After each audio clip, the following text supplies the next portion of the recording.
Alright,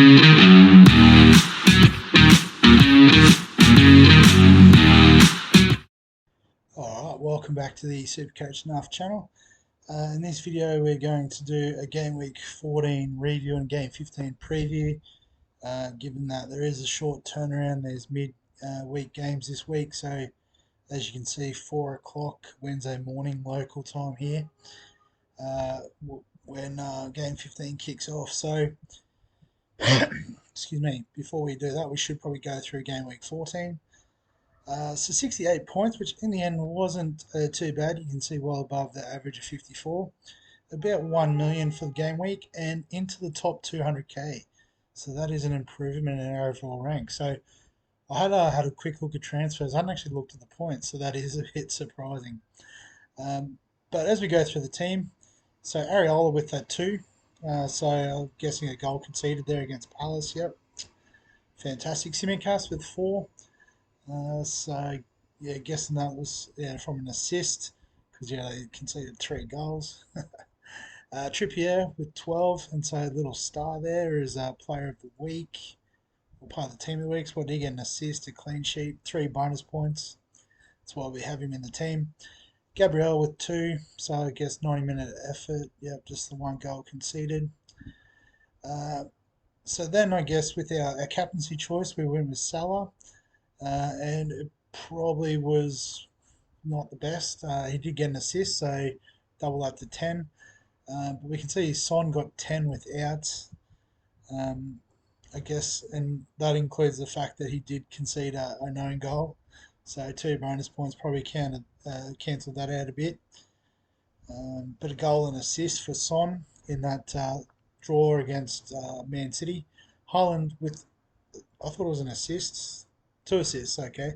I think he got an assist for the own goal too. So, yeah, so 7 points for him. So I guess in the end we probably didn't go the right direction with our captaincy, which costs a few points, but a rising game week rank is always nice. Bermo with an assist. Gordon, 10 points. So what's that? A goal, clean sheet, couple bonus points. Lovely. But he's under a bit of an injury cloud, so something to consider this week, particularly with the short turnaround. Palmer come off the bench, so missed out on the chance of a penalty. Enzo Fernandez, I think, took the penalty there for Chelsea. Haaland we've talked about, and Nick Jackson with an assist, getting 5 points. So, a fair few attacking returns, which is, all we can ask for from these guys. Obviously the captaincy was a little bit askew, but that's fine.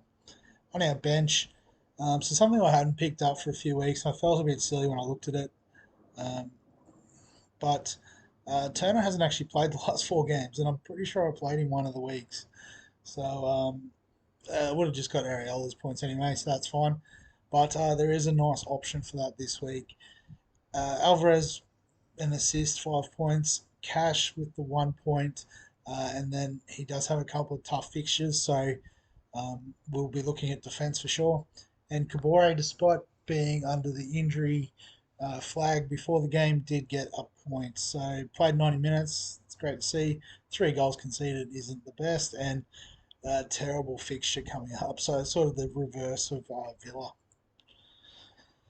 So in terms of the trades this week, if we go to transfers, so it's pretty rare that we'd suggest trading a goalkeeper, but as we said, Turner's not really playing.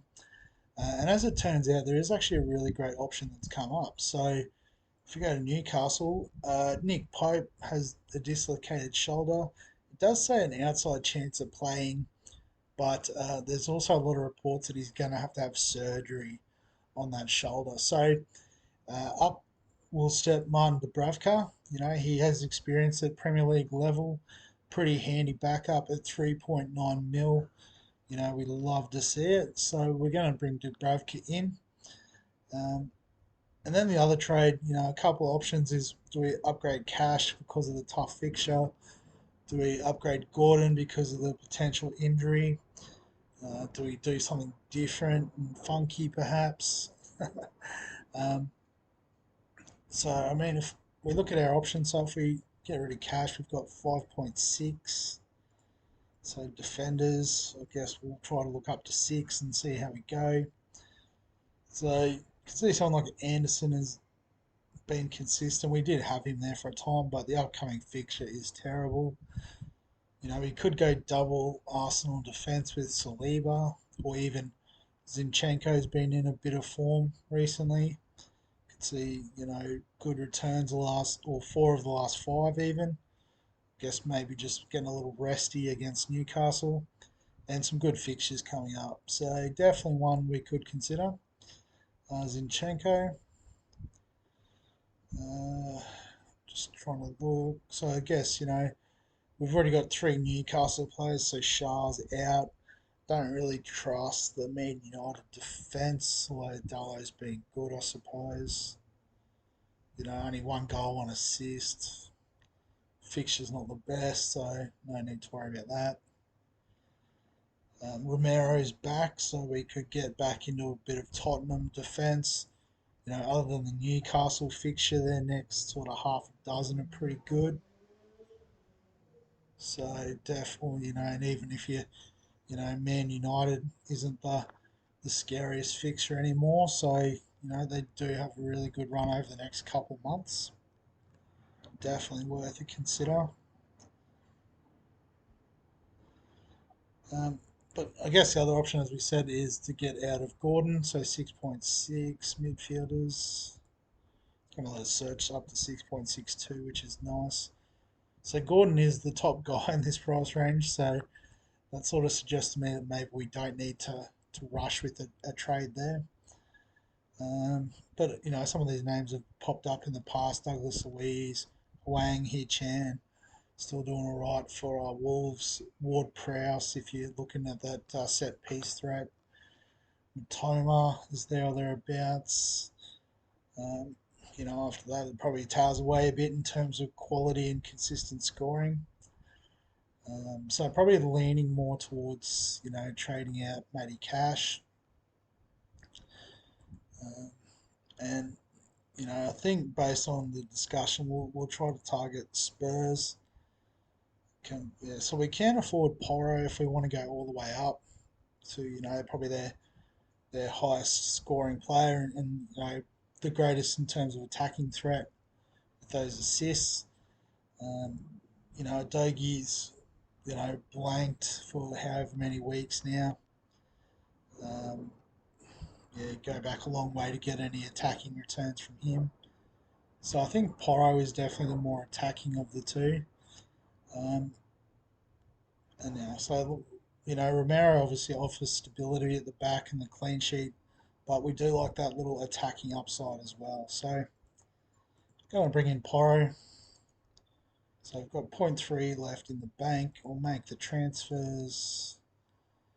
And then if we look at the team for this week, which we're in, so we'll play Dubravka against Everton. Areola against Tottenham probably isn't the nicest fixture. You know, Sheffield United, that's solid. Luton, yes. Everton, yes. We're back in Dubravka. So, you know, maybe Porro will just continue to sit on our bench this week.